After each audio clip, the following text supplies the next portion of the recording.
উড়িষ্যা রাজ্যের বুকেই লুকিয়ে রয়েছে এমন এক মায়াবী সমুদ্র সৈকত, যেখানে প্রকৃতি এখনো নিজের ইচ্ছায় চলে।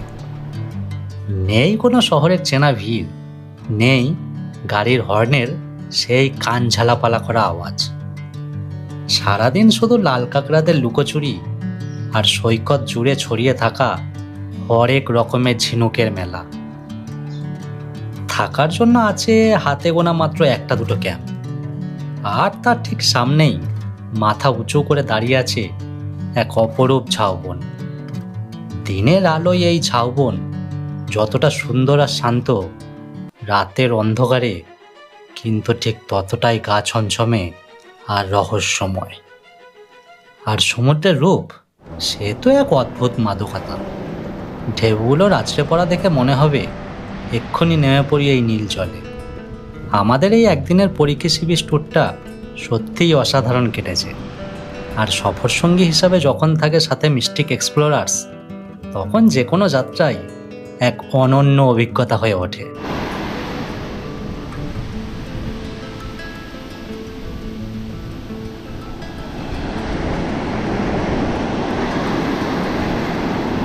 আজকের সকালটা একটু অন্যরকম। আমাদের যাত্রাটা শুরু হলো মন্দারমণির দ্য সি হর্স রিসর্ট থেকে। আগের দিনের মন্দারমণি আসার ক্লান্তি ভুলে আজ আবারও গাড়ি ছুটল সেই চেনা টানে, যেখানে অপেক্ষা করে আছে অফবিট সমুদ্র সৈকত, মায়াবী ঝাউবন আর হাজার হাজার লাল কাঁকড়ার দল। চলতে চলতে একটা কথা খুব ফিল করলাম, যত দিন যাচ্ছে তত বয়স বাড়ছে। হ্যাঁ, বয়স তো বাড়ছেই, কিন্তু সেটা তো শুধু ক্যালেন্ডারের পাতায় একটা সংখ্যা মাত্র। মনের বয়সটা তো আজও সেই প্রথম দিনের মতোই তরুণ। আর সব থেকে আনন্দের বিষয় কি জানো, এই দিন আর বয়স বাড়ার সাথে সাথে আমাদের এই মিস্টিক এক্সপ্লোরার্সের পরিবারের সদস্য সংখ্যাটাও কিন্তু তরতরিয়ে বাড়ছে। নতুন নতুন বন্ধুদের সাথে নিয়ে এই পথ চলা যেন আরও বেশি সুন্দর হয়ে উঠেছে। গাড়ি নিয়ে কিছুটা এগোতেই পেটের ভেতর খিদেটা জানান দিল, তাই আর দেরি না করে রাস্তার ধারেই গাড়িটা থামিয়ে দিলাম। এই প্যাচ প্যাচে গরমে ভারী রিচ খাবার না খেয়ে স্বাস্থ্যের কথা চিন্তা করে প্লেট ভর্তি করে খেয়ে নিলাম গরম গরম মুড়ি ঘুগনি। ব্যাস, এই গরমে এর থেকে তৃপ্তিদায়ক জলখাবার আর কি বা হতে পারে। খাওয়া দাওয়া সেরেই আবার যখন গাড়ির স্টিয়ারিংয়ে হাত দিলাম, স্পিকারে তখন বেজে উঠল সেই চেনা চেনা ভীষণ প্রিয় গান।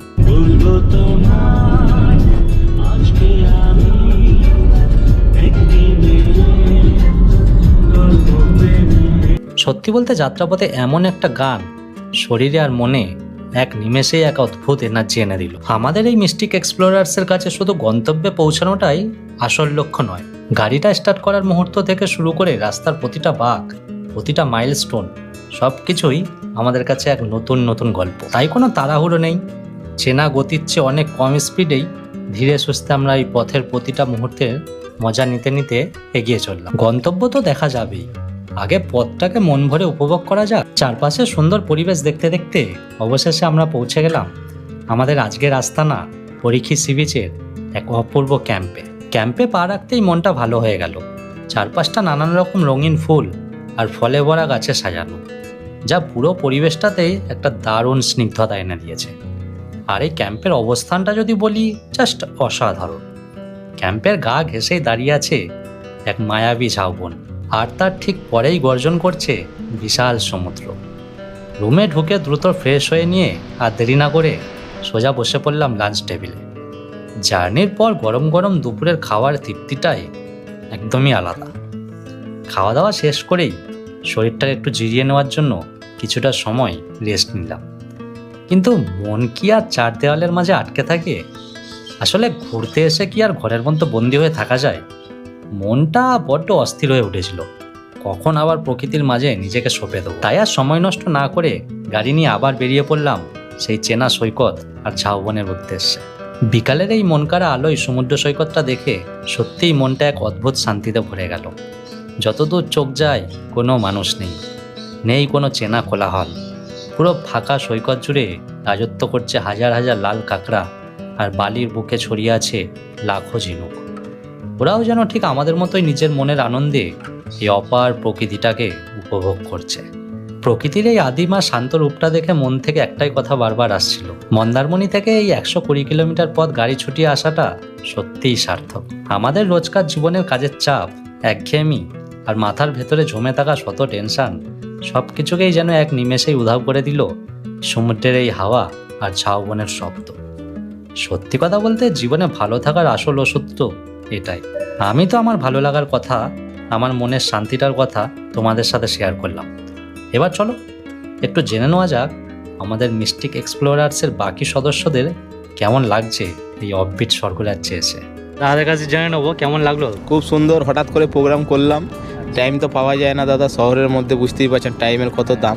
হঠাৎ করে রাত্রে প্রোগ্রাম হলো, ফোন করলাম রোহিতদাকে। রোহিতদা সঙ্গে সঙ্গে 5 থেকে 6 ঘন্টার মধ্যে পুরো অ্যারেঞ্জমেন্ট করলো, কোথায় যাব কীভাবে যাব সবই রোহিতদার টোটালটা প্ল্যান। আমরা খালি নিজে সেলফ ড্রাইভ করে রোহিতদার সাথে এলাম, এসে দারুণ অফবিট প্রপার্টিতে নিয়ে এসছে। আমরা খুব খুশি, ফুল এনজয় করছি। এরকম অফবিট আমি আগে কোথাও পাইনি, প্রথম আমি আমার লাইফে এলাম। দাদা কেমন লাগলো? ভালো। I love mystic travel. নামটা একটু বলে দাও। গৌতম। আচ্ছা, দাদার নাম? আমার নাম রঞ্জন চৌধুরী। আচ্ছা আচ্ছা, দাদা কেমন লাগলো? খুব সুন্দর, হেভি সুন্দর, খাওয়া দাওয়া, পরিবেশ, সার্ভিস খুব সুন্দর। আমার নাম হচ্ছে শুভম। আচ্ছা আচ্ছা, তা আগামী দিনে আবার অবশ্যই কি মনে হচ্ছে আসা যাবে? আবার আসা যাবে আবার। আচ্ছা আচ্ছা, এরকম সার্ভিস খুব কম। আমার নাম হচ্ছে গোগো। তো এই অফবিটে এসে সত্যি নিজেকে একটা আলাদাই পরিমাণে আমরা নিজেকে মেলে ধরতে পেরেছি, কারণ আমরা শহরের ব্যস্ততম জীবন ছেড়ে একটা অফবিটে এসেছি। খুবই ভালো লাগছে এবং মিস্টিক এক্সপ্লোরারের সাথে এসেছি, সেটা আরও ভালো লাগছে। ভবিষ্যতে আমরা একসাথে যাব সবাই মিলে, অনেক পাহাড় পর্বত আমরা পার করব। আর এখন সমুদ্রে আছি আপাতত, খুবই ভালো লাগলো। Thank you. আর রোহিতদা আছে আমাদের সাথে। রোহিতদা বলো। আরও সব নতুন নতুন অফবিট আপনাদের জন্য অপেক্ষা করছে। পরীক্ষা সি বিচে কিছুটা সময় কাটাবার পরই আমাদের মিস্টিক এক্সপ্লোরার্সের রোহিতদা হুট করে বলল, কাছাকাছিই তো দুবলাগড়ি সি বিচ, চলো ওইখান থেকে একটু ঘুরে আসা যাক।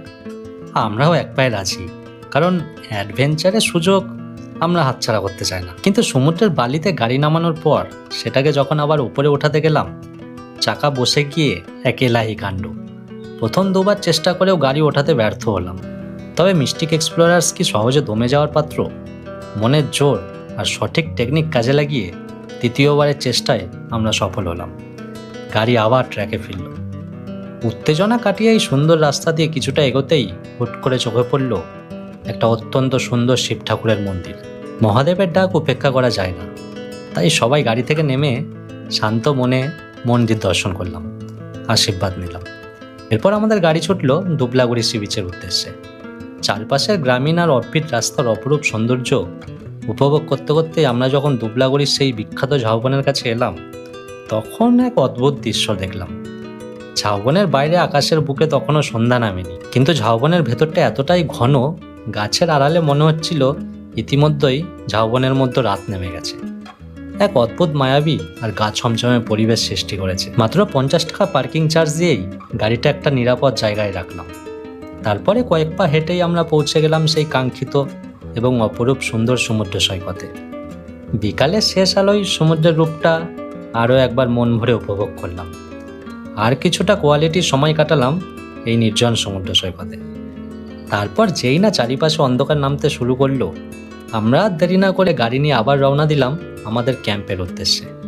কিন্তু ফেরার পথে গাড়ির হেডলাইটের আলোয় সেই ঘন ঝাউবনের রূপ দেখে আমাদের ভেতরের অ্যাডভেঞ্চারের পোকাটা আবার নড়ে উঠল। দিনের বেলাতে যেই জঙ্গল এতটা রহস্যময়, রাতের অন্ধকারে তার রূপ যে কতটা ভয়ঙ্কর ও সুন্দর হতে পারে, সেটা দেখেই আমাদের মিস্টিক এক্সপ্লোরার্সের টিমের মনে হলো আজ রাতের দিকে এই ঘুটঘুটে অন্ধকার আর গা ছমছমে ঝাউবনের ভেতর একবার ঢুকতেই হবে। প্রকৃতির এই আদিম রোমাঞ্চকর আর গা ছমছমে পরিবেশের আসল মজাটা মাঝরাতেই নিতে হবে। সন্ধ্যা নামতেই আমাদের ক্যাম্পটা যেন এক মায়াবী আলো রূপনগরী হয়ে উঠল।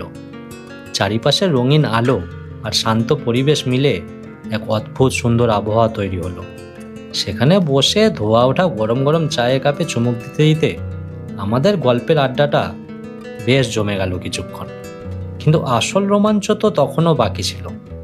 ঘড়ির কাঁটা যেই না রাতের দিকে এগোলো, আমাদের ভেতরের অ্যাডভেঞ্চারের পোকাটা ব্যাস ওই যে নড়ে গেল। আমরা পা বাড়ালাম সেই গা ছমছমে রহস্যময় ঝাউবনের উদ্দেশ্যে। জঙ্গলের মুখে এসে দাঁড়াতেই শিরদাঁড়া দিয়ে একটা ঠান্ডা স্রোত বয়ে গেল। চারিপাশে ঘুটঘুটে নিরেট অন্ধকার। টর্চের আলো যেখানে গিয়ে শেষ হচ্ছে, সেখান থেকেই শুরু হচ্ছে এক অজানা রহস্য। জনমানুষহীন সেই নিস্তব্ধতায় শুধু শোনা যাচ্ছে সমুদ্রের গর্জন আর বাতাসের শো শো শব্দ। লম্বা লম্বা কালো ঝাউ গাছগুলো তীব্র হাওয়ায় এদিক ওদিক মাথা দোলাচ্ছে।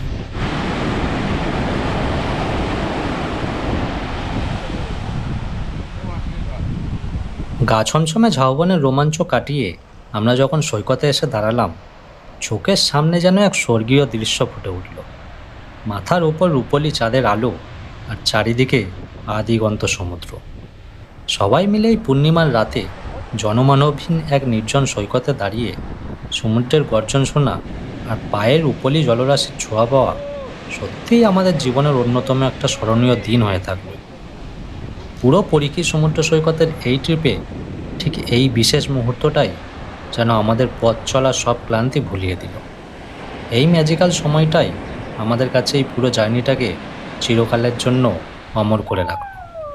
প্রকৃতির এই পরম শান্তি বুকে নিয়ে আমরা যখন ক্যাম্পে ফিরে এলাম, তখন শরীর আর মন দুটোই অদ্ভুত এক তৃপ্তিতে ভরা। এরপর আর দেরি না করে রাতের গরম গরম ডিনারটা সেরেই সবাই যে যার মতো ঘুমের দেশে তলিয়ে গেলাম, এক নতুন ভোরের আলো আর এক নতুন গল্পের আশায়।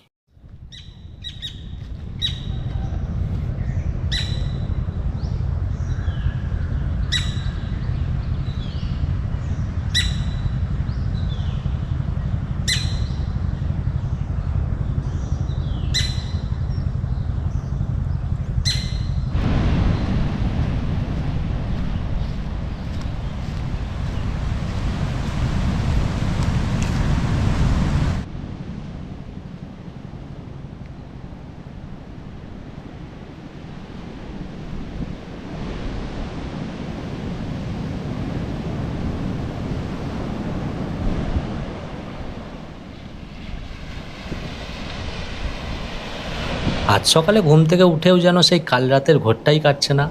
সত্যিই সমুদ্রের এই রূপ দেখতে দেখতে ঘন্টার পর ঘন্টা কিভাবে কেটে যায় তা বোঝাই যায় না। কাল রাতের ওই মায়াবী পরিবেশ, পূর্ণিমার আলো আর সমুদ্রের গর্জন এখনও মাথার মধ্যে অনবরত ঘুরে বেড়াচ্ছে। কালকের ওই মায়াবী রাতটা আমাদের স্মৃতির পাতায় চিরকাল অম্লান হয়ে থাকবে। সত্যি ওই সময়টা একদমই ভোলার নয়। আজ আমাদের ফেরার পালা। একটু পরেই সকালের টিফিনটা সেরেই আমরা আবার গাড়ির স্টিয়ারিং ধরবো কলকাতার উদ্দেশ্যে। মনটা খারাপ লাগলেও ঝুলিতে ভরে নিয়ে যাচ্ছি একরাশ সুন্দর স্মৃতি। ওহ, এই পরিখী সমুদ্র সৈকতটা কোথায় সেটাই তো তোমাদের বলা হয়নি। উড়িষ্যা রাজ্যের বালাসোর বা বালেশ্বর স্টেশন থেকে মাত্র 27 কিলোমিটার দূরেই এই পরিখী সমুদ্র সৈকত। এই পুরো পরিখী সমুদ্র সৈকত ট্রিপটাকে এত সুন্দর গোছানো আর রোমাঞ্চকর করে তোলার জন্য মন থেকে একটা মস্ত বড় থ্যাংক ইউ জানাই মিস্টিক এক্সপ্লোরার্সকে। তোমাদের সাথে প্রতিটা সফরই একটা দুর্দান্ত অভিজ্ঞতা। আমাদের এই পুরো ট্রিপের কোন মুহূর্তটা তোমাদের সবথেকে বেশি ভালো লাগলো? সেই লাল কাঁকড়ার লুকোচুরি, মাঝরাতের গা ছমছমে ঝাউবন, নাকি পূর্ণিমার রাতে সমুদ্রের জলে পা ভেজানো? অবশ্যই কিন্তু সেটা নিচে কমেন্ট করে জানাবে। আজ তবে আসি, তোমাদের সাথে দেখা হচ্ছে খুব তাড়াতাড়ি নতুন কোনো জায়গায় নতুন কোনো গল্প নিয়ে। চলো, টাটা।